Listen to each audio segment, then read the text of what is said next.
Hello viewers, in this video, I am going to cover View. Let's begin. In the first program, I am going to cover, create, replace, or drop view. We can create or replace view, using create or replace view name, as subquery.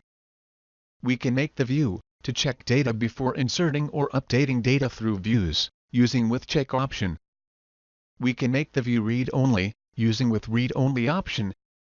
We can create view even if underlying tables are not available, using force option.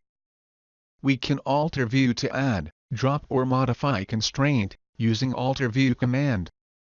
We can query the view like table. And we can drop view, using drop view name. In the next program, I am going to cover insert, update, or delete view. We can insert record into underlying table from view, using insert into view name values. We can update underlying table from view, using update view name, set column name equal to value, optional where condition. And delete from underlying table, from view, using delete from view name, optional where condition.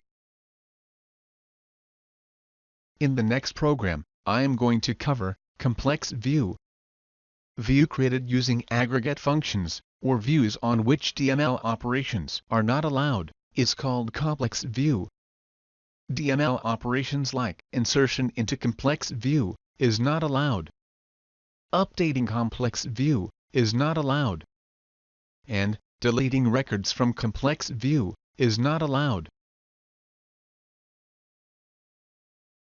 In the next program, I am going to cover materialized view.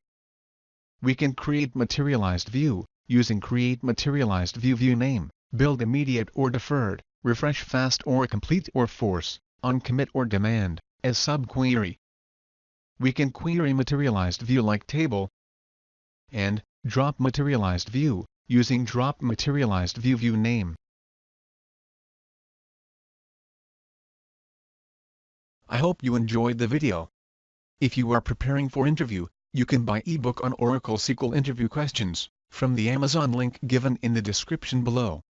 Please like this video, click on subscribe button and hit the bell icon, so that you won't miss any video updates. Thanks for watching this video.